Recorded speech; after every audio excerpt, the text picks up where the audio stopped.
자, 그러면 지난번에 했던 게 뭐냐면 컨트롤러라는 걸 우리가 도입을 했었단 말이에요. 그죠? 컨트롤러만 일단 설명을 좀 드릴게요.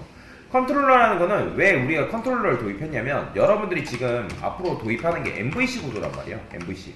자, MVC라는 거는 기본적으로 웹브라우저는, 그러니까 웹브라우저가 아니라 웹사이트는 요즘의 개발은 다 모델 MVC 구조입니다. 디자인 패턴이.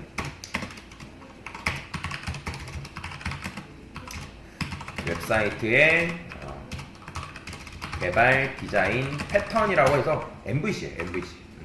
자, MVC는 제 수업을 들어서 아실 겁니다. M이 뭐예요? 모델이고, 뷰는 뷰 말 그대로, C는 컨트롤러. 이거에 이제 모델 뷰 컨트롤러의 약자다라고 보시면 돼요. 자, 모델은 우리 코드의 핵심 로직을 담당하는 녀석인 거고, 뷰는 이제 화면을 담당하는 거고, 컨트롤러는 어떤 요청에 대한 처리를 담당하는 녀석이다라고 여러분이 생각하시면 돼요. 근데 이제 이것뿐만 아니라 이제 유효성 검사도 여기서 처리를 하겠죠.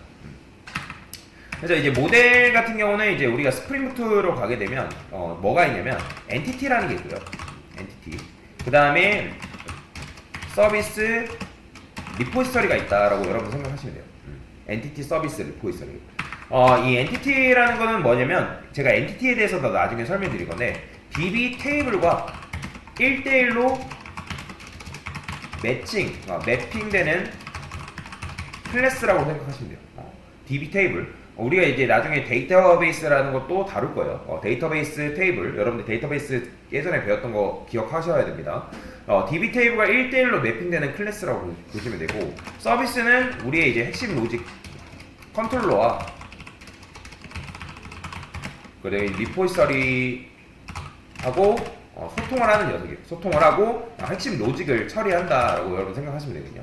그래서 서비스는 쉽게 말하면 여러분들 은행 창구 가보면 은행 창구 직원들이 앉아있죠. 그러면 창구 직원들이 앉아있을 때 그 창구 직원들이 사용하는 컴퓨터 전산 시스템이라고 생각하시면 돼요. 그래서 전산 시스템에서 우리가 뭔가를 입력하죠. 그래서 사람과 이제 대면을 해서 처리도 하고, 그 다음에 서버에서 어떤 데이터 처리하고, 그런 식으로 이제 서비스가 밀접한 컨트롤러하고 리포지터리하고 소통한다.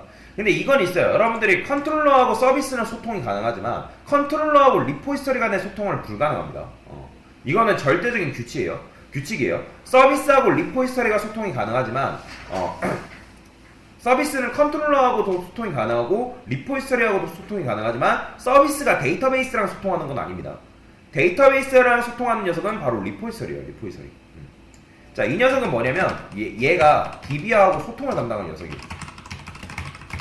DB 소통을 담당한다. 그러면 여기서 이제 여러분들이 삭제, 삽입, 삭제, 수정, 로직이 여기서 발생이 되는 거예요. 여기서.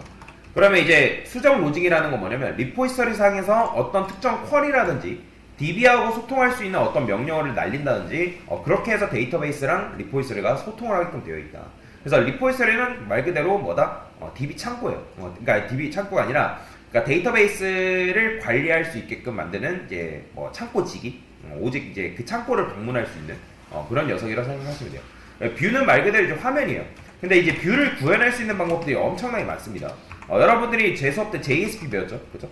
JSP, 스프링부트하고 JSP를 이용해가지고 우리가 뷰를 구현할 수도 있어요. 근데 보통 좋아하진 않습니다. 왜냐면 호환성이 별로 좋지 못하기 때문에.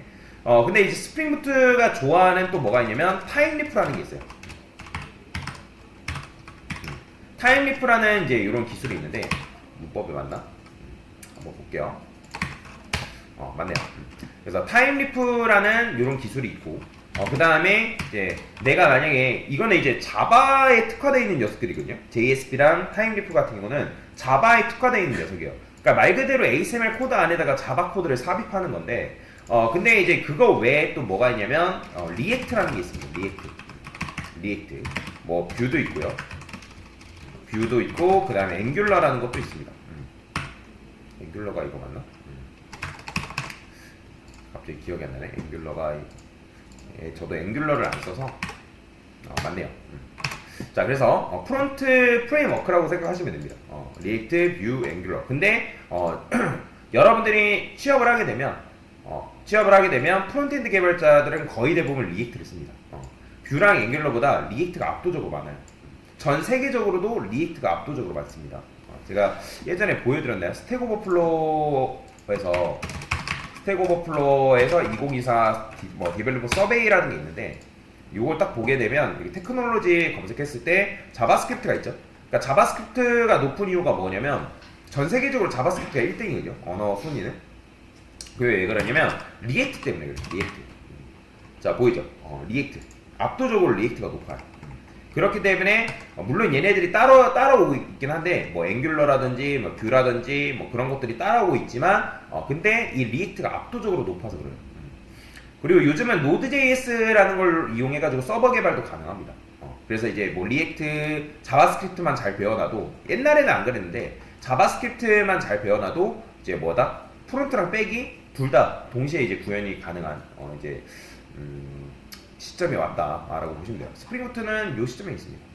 근데 이제 스프링부트가 이제 그렇게 인기가 없는 건 아닌데 많이 안 쓰는 이유는 뭐냐면 우리나라 같은 경우는 이제 스프링부트를 굉장히 많이 쓰거든요. 백엔드 개발은 다 스프링부트를 거의 대부분 하기 때문에 우리나라에서는 많이 씁니다. 근데 이제 전 세계적으로 비춰봤을 때는 조금 약하다라고 보시면 될 것 같아요.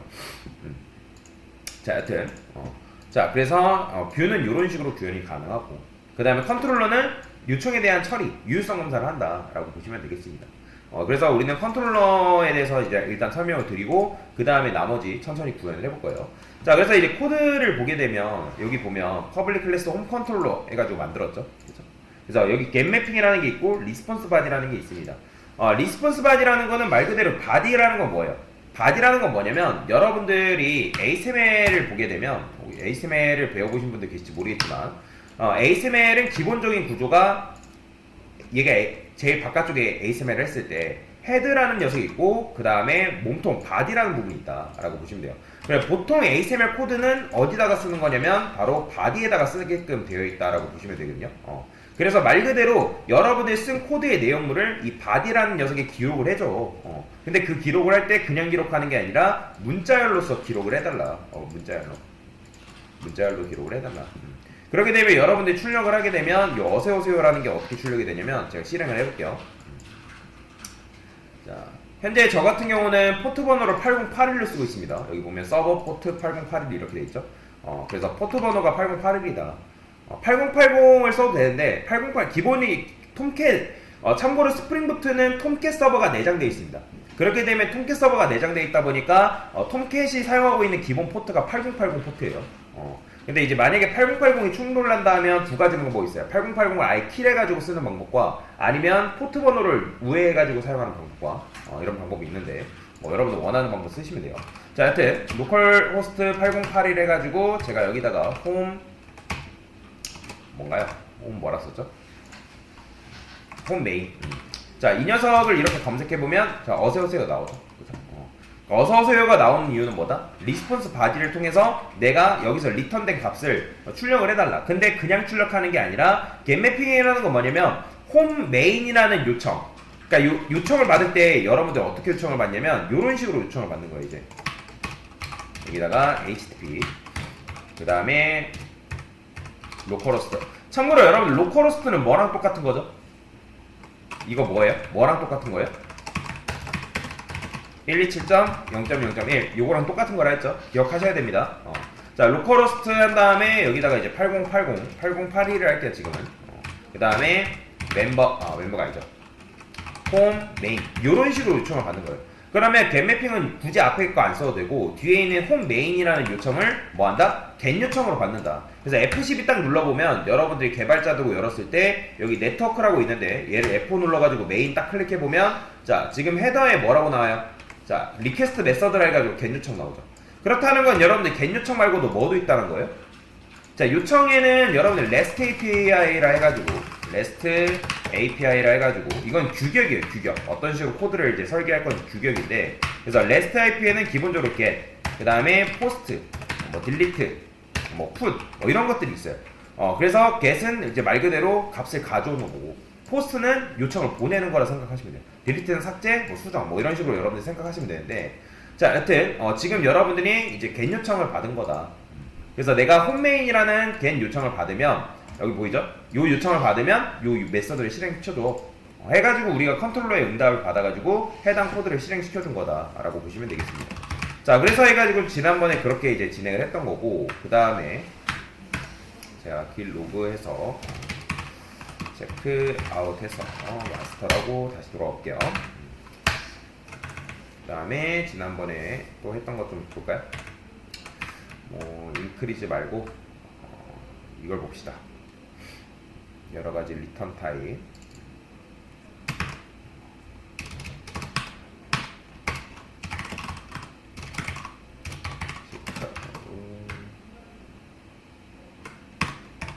됐어요. 자, 그러면 여기 이제 코드가 이렇게 있겠죠. 자, 그래서 자, 여기 보면 이런 식으로 지난번에 여러가지 리턴 타입에 대해서도 이제 다뤄봤는데, 지금 이제 요게 다 get 요청을 받는 거예요. 그래서 get 요청 받고, get 요청 받고, 요청. 그럼 요청에 따라서 이런 메서드를 지금 실행시켜달라고 요청을 하고 있죠. 그러니까 메서드 이름은 사실 상관이 없어요. 메서드명은 상관이 없는데, 여러분들이 이런 식으로 입력을 받을 수 있다라고 생각을 하시면 되겠습니다. 그래서 increase는 숫자를 증가시켜줘. 그리고 메서드예요, 메서드. 그러니까 메서드이기 때문에 여러분들이 전역 변수랑 지역 변수 개념에 대해서 정확하게 알고 있어야 돼요. 그러니까 지역 변수 같은 경우는, 지역 변수라는 건 뭐예요? 메서드 안에서 만들어진 변수를 지역 변수라 얘기하는 거죠. 그러면 지역 변수 같은 경우는 여러분들이 그 안에서 만들게 되면 걔네들은 값이 보존된다, 보존되지 않는다? 보존되지 않는다. 왜 보존되지 않는 거예요? 사실 메서드가 다시 재실행되면, 그러니까 지금 이 요청이 너 요청받으면 해당 함수 다시 실행시켜줘, 그런 의미란 말이에요. 그러면 메서드가 요청되니까 다시 그 지역 변수는 뭐가 된다? 리셋되는 거죠. 그죠? 그렇기 때문에 여러분들이 뭔가를 값을 만들려면 뭐 해야 된다? 물론 지역 변수 내에서만 쓰겠다 하면 상관이 없겠지만, 그게 아니다면 전역 변수로 이런 식으로 만들어낼 수가 있다라고 보시면 되겠죠. 자, 그 다음에 여기 보면 플러스라는 게 있는데, 여기 보면 여러분들이 매개 변수가 이렇게 있어요. 그러면 이건 매개 변수가 왜 있는 거냐? 자, 여러분들이 여기서 어떤 요청을 받아요. 홈 한 다음에 여기 이제 플러스라고 쓸게요. 그 다음에 나는 값을 두 개를 받고 싶은데 A는 10, 그 다음에 B는 20. 자, 그러면 이런 걸 뭐라고 한다 했죠? 이런 걸 뭐라고 해요? 쿼리 스트링이라고 얘기했잖아요. 쿼리 스트링. 쿼리 스트링. 쿼리 파라미터라고도 얘기를 합니다. 쿼리 파라미터. 그러면 여러분들이 쿼리 파라미터라고 하는데, 이 파라미터는 기본적으로 파라미터 이름과 파라미터 네임, 그 다음에 파라미터 값으로 이루어져 있어요. 그러면 여기서 파라미터 이름이라는 건 뭐예요? A고, 파라미터 값이라는 건 뭐예요? 10이겠죠. 그죠? 그 다음에 B가 들어오면 B가 이제 파라미터 네임이고 파라미터 값은 20이 되겠죠. 그죠?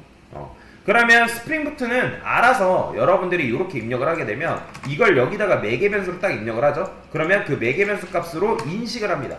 근데 중요한 게 있어요. 자, 지금 제가 여기 int A, int B 썼죠. 그 다음에 여기도 쓸 때 A, B 이런 식으로 썼죠. 그죠? 그렇게 써야 되는 이유는 뭐냐면 매칭이에요. 매칭. 그러니까 만약에 여러분들이 여기다가 내가 뭐 C라고 썼어요. 그러면 C라고 썼으면 여기다가 여러분들이 이름을 쓸 때 int 뭐 D 이렇게 쓰면 된다, 안 된다? 안 됩니다. 안 돼요. 절대로 안 됩니다. 이름을 똑같이 적어줘야 돼요. 똑같이. 무조건. 여기가 여러분들이 C라고 썼으면 스프링부트가 알아서 파라미터 이름이 C네? 그러면 얘도 변수 C라고 적어줘야지만 그 해당 값을 읽어드린다라고 보시면 돼요. 이거 규칙입니다. 자, 그래서 여기 보면 리퀘스트 파람이라는 게 있는데, 어차피 리퀘스트 파람이라고 쓰고 디폴트 밸류, 예전에 우리가 이거 막 구현했던 거 기억나시죠? int 해가지고 여기다가 뭐 id 받고 iq getInt 파람 해가지고 뭐 했어요? 여기서 id 값 가져오고 그게 아니다 하면 디폴트 밸류 넘겨줘라, 그런 식으로 우리가 엄청나게 연습 많이 했었잖아요. 그죠? 제 수업 집중적으로 들었던 분이라면 이게 뭔 소리인지 알 거예요. 이게 뭐예요? id 값을 파라미터에서 뭐 예를 들어서 id가 10 이렇게 하면 요 뒤에 있는 값 10을 가져와라. 근데 그걸 정수화 해가지고 가져와라. 없으면 그냥 0 집어넣어주고. 그런데 스프링부트는 그럴 필요가 있다 없다? 그렇게 할 필요가 없어요. 내부적으로 여기 다 되어 있기 때문에. 그리고 리퀘스트 파람한 다음에 디폴트 밸류라고 쓰게 되면 A라는 값이 안 들어온다? 그러면 0을 이제 집어넣어주는 거예요. 왜 그러냐면 여러분들이 디폴트 밸류를 안 쓰고 그냥 이렇게만 쓰게 되면 A, B 둘 중에 하나라도 안 넘겨주면 에러 난단 말이에요. 자, 제가 보여드릴게요. 자, 지금 코드를 이렇게 썼는데, 자, 홈 플러스. 자, 봅시다. 자, 여기다가 플러스라 쓰는 거예요. 근데 제가 여기다가 A는 뭐 이렇게 썼어요. 자, 그러면 6이 나오죠. 그죠? 6이 나온단 말이에요. 근데 여기서 A만 입력했어요. 자, 에러 뜨죠. 뭐라고 나와요? required parameter B is not present. 즉, 있다라는 거예요? 없다라는 거예요? 없다라는 거죠. 값을 안 넣으면 되겠네. 근데 여기서 여러분들이 B만 쓰면 될까요? 안 될까요? B만 쓰면 얘는 또 돼요. 왜? 여기 보면 request param 해가지고 디폴트 밸류 넣어놨죠. 그러니까 A라는 값이 입력이 안 되면 너 그냥 0 넘겨줘라. 그런 식으로 요청을 해놨기 때문에 이렇게 쓸 수 있다. 근데 기본적으로 리퀘스트 파람은 생략이 가능하다. 그러니까 디폴트 밸류라고 여러분들 지정을 해줄 거면 상관이 없지만 그게 아니다면 상관이 없다라고 보시면 되겠습니다. 자, 그러면서 이제 쭉쭉 이제 여러 가지 리턴 타입에 대해서도 이제 설명을 드렸고, 그 다음에 뭐 맵을 통해서도 이렇게 설명을 드리고, 뭐 아티클 뭐 이런 식으로 설명을 드렸는데, 근데 이게 참 재밌는 게 뭐냐면 여러분들이 여기서 이제 리턴 맵이라고 썼어요. 자, 근데 모양새가 이런 식으로 나온단 말이에요. 자, 이렇게 나오는 거는 제가 이제 여러분들 구글에 뭘 설치하라 했죠? 구글 검색해보면 제이선 뷰어라는 게 있다 했죠? 그죠? 제이선 뷰어. 요거 설치하라고 말씀드렸죠? 요거 설치해야지만 저처럼 요런 모양으로 나옵니다. 요거 꼭 설치하세요. 요거 아니에요. 요 밑에 요거 웹스토어에 들어가서 요거 설치하셔야 됩니다. 자, 그래서 요런 식으로 어쨌든 요런 모양이 나오는데 이게 왜 이렇게 나오는 거냐면 우리가 서버에서 보낸 이제 서버 API라고 합시다. API 데이터. 자, 근데 이 백엔드에서 보낸 데이터가 있잖아요. 백엔드에서 데이터. 현재 우리가 이제 뭐 리스트로도 처리할 수 있고 맵이라고 할 수도 있죠. 그죠? 그러면 자, 생각해봅시다. 웹 브라우저는 자바 객체를 인식할까요? 아니요, 못합니다. 자바 객체를 인식하지 못한다라는 거예요.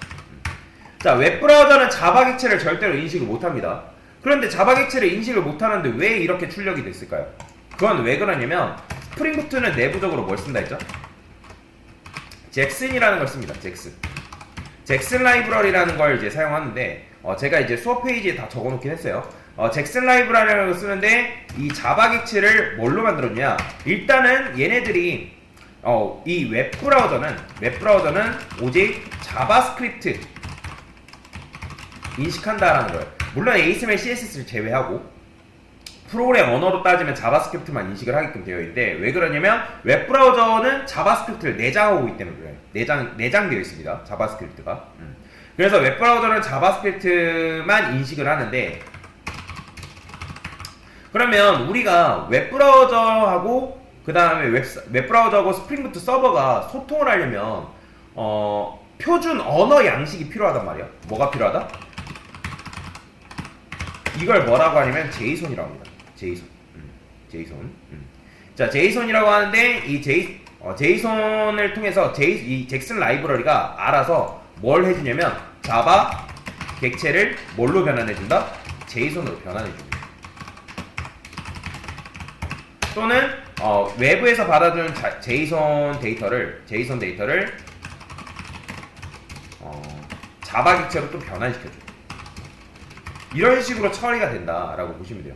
그래서 왜 그렇다? 표준 언어 양식이 필요하기 때문에. 왜냐면 스프링부트는 자바만 인식이 가능하고 웹브라우저는 자바스크립트만 인식이 가능하기 때문에 여러분들이 소통을 하려면 제이손이라는 걸 통해서 소통을 하는데 우리가 지금 자바 내에서 제이손을 쓸 수 있는 게 아니기 때문에 근데 스프링부트가 현명하게 잭슨이라는 라이브러리를 가지고 있어서 그 잭슨이라는 라이브러리가 알아서 자바 객체를 제이손으로 변환시켜준다라고 보시면 돼요. 그래서 이 잭슨이라는 건 어디 있냐? 여러분들 여기 익스터널 라이브러리 딱 열어보면 여기에 뭐가 있냐면 잭슨이라고 잘 찾아보면 있어요. 한번 찾아볼까요? 어디 있냐?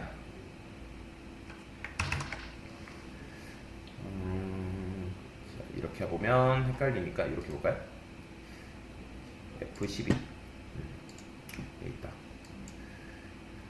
여기 있다. 보이시죠? 잭슨 코어라고 기본적으로 달려있는 거. 이거는 뭐 우리가 따로 설치한 건 아니고 이 스프링부트가 내부적으로 알아서 이 잭슨이라는 걸 가지고 있기 때문에 우리가 사용 가능하다라고 보시면 돼요.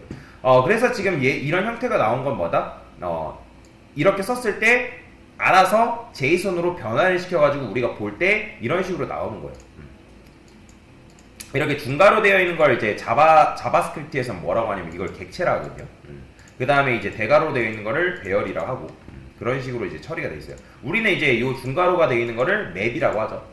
중괄호로 표현되는 건 맵입니다. 그 다음에 대괄호로 표현되는 건 두 개가 있죠. 대열 또는 리스트. 그렇게 되면 지금 여러분들 여기 리스트라 썼기 때문에 리스트가 그렇게 보여지는 거예요. 자, 그 다음에 밑으로 쭉 내려보면 재밌는 게 또 뭐가 있냐면 지금 여기 보면 아티클 리스트라는 게 있죠. 그죠? 근데 아티클 리스트를 여러분들이 이렇게 출력하는 것과 이렇게 출력을 했잖아요. 이렇게 출력하는 것과 뭐가 똑같은 거냐면 여기 보면 위에 아티클이라는 게 있어요. 리턴 아티클 2. 자, 보이시나요? 얘는 지금 뭐예요? 객체예요. 그죠? 객체인데 객체를 그냥 출력하는 것과 그 다음에 뭐 일반적인 리스트를 출력하는 것과는 뭐예요? 모양새가 똑같습니다. 그건 왜 그렇다? 그러니까 말 그대로 제이선이 그러니까 잭슨이 표준 양식으로 변환을 시켰기 때문에 여러분들 일반 객체를 써도 표현이 그런 식으로 표현이 된다라는 거예요. 그렇다는 건 여러분들이 굳이 그러니까 맵이랑 리스트를 안 쓴다는 건 아니에요. 여러분들 아티클 객체를 그대로 가져다가 써도 모양이 어떻게 나온다? 이렇게 나온다. 라고 여러분들 이해를 하시면 되겠습니다. 자, 그래서 여러 가지 이제 리턴 타입에 대해서 이제 해봤고, 요거는 사실 여러분들 제 수업 들었던 분들이라면 요거 다 했습니다. 한 번씩. 한 번씩 했기 때문에 코드 같은 경우는 한 번 더 살펴보시면 되겠죠. 그래서 여러 가지 리턴 타입까지 일단 컨트롤러를 다루는 방법에 대해 설명을 드린 거고, 자, 한번 또 이어서 해볼게요.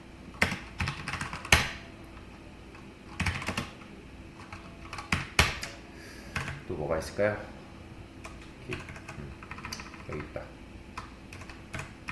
자, 일단은 여기까지 하고